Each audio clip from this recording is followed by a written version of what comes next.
नमस्कार, मैं हूं जैनिश मिसी और आपका स्वागत है पब्लिकेशन न्यूज में। अब वक्त है उत्तराखंड की बड़ी खबरों से आपको रूबरू कराने का। पहली खबर की ओर बढ़ते आपको बता दें, केदारनाथ, गंगोत्री और यमुनोत्री धाम के कपाट खुलने के साथ चार धाम यात्रा शुरू हो जाएगी। आज विधि विधान से सुबह 7 बजे पहले केदारनाथ धाम के कपाट श्रद्धालुओं के दर्शन के लिए खोले गए। इस दौरान हेलीकॉप्टर से फूलों की बारिश की गई। हजारों श्रद्धालुओं के जयकारों के साथ केदार की पंचमुखी डोली केदारनाथ पहुंची। वहीं यमुनोत्री धाम के कपाट भी श्रद्धालुओं के लिए दर्शन के लिए खोल दिए गए हैं।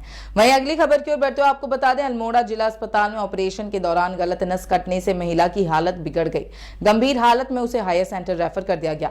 बरेली ले जाने पर उसे मृत घोषित कर दिया गया। नगर के व्यापारी दीपक कुमार की पत्नी मुन्नी देवी को जिला अस्पताल के डॉक्टरों ने बच्चेदानी के ऑपरेशन की सलाह दी थी। 10 अप्रैल को उनका ऑपरेशन हुआ। ऑपरेशन के बाद महिला को आईसीयू में भेज दिया गया। तीसरे दिन उन्हें डिस्चार्ज कर घर भेज दिया गया। घर पहुंचकर जब उनकी तबीयत बिगड़ी तो वो फिर से अस्पताल पहुंची। यहां आईसीयू में भर्ती कर लिया गया। एक दिन आईसीयू में रखने के बाद डॉक्टरों ने हायर सेंटर ले जाने की सलाह दी।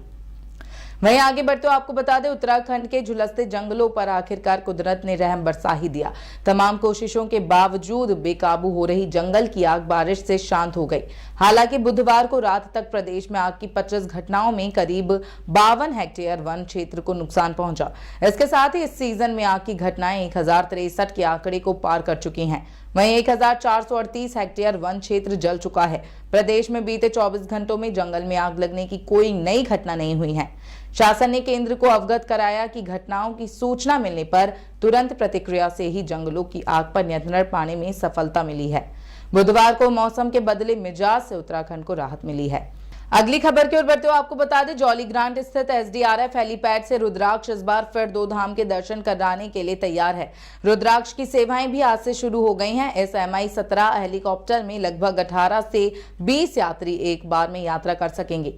एसडीआरएफ हेलीपैड से रुद्राक्ष एविएशन का हेलीकॉप्टर सुबह 6:30 बजे बद्रीनाथ धाम के लिए उड़ान भरेगा।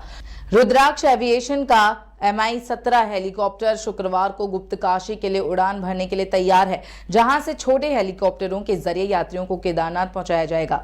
वहीं 12 मई से बद्रीनाथ धाम के कपाट खुल रहे हैं। उसके बाद रुद्राक्ष की 2 धाम की सेवाएं शुरू हो जाएंगी। वहीं अगली खबर की ओर बढ़ते आपको बता दें, देश के कुछ राज्यों में जहां भीषण गर्मी पड़ रही है, लू और हीट वेव लोगों को दिन में घर से बाहर नहीं निकलने दे रही, तो वहीं कुछ राज्यों में बारिश ने लोगों को राहत दी है। हालांकि बारिश के बीच उत्तराखंड में बादल फटने से हालत बेकाबू हो गए हैं। जंगलों की आग तो बुझ गई है, मगर अल्मोड़ा और बागेश्वर में बाढ़ जैसे हालात पैदा हो गए हैं। कई जगह सड़कें बह गई हैं, नदी नाले उफान पर आ गए हैं। जनजीवन पूरी तरह से अस्त व्यस्त हो गया है। कमोबेश कुछ इस तरह की स्थिति पश्चिम बंगाल में भी बनी हुई है। यहाँ राजधानी कोलकाता समेत अन्य हिस्सों में भारी बारिश हुई।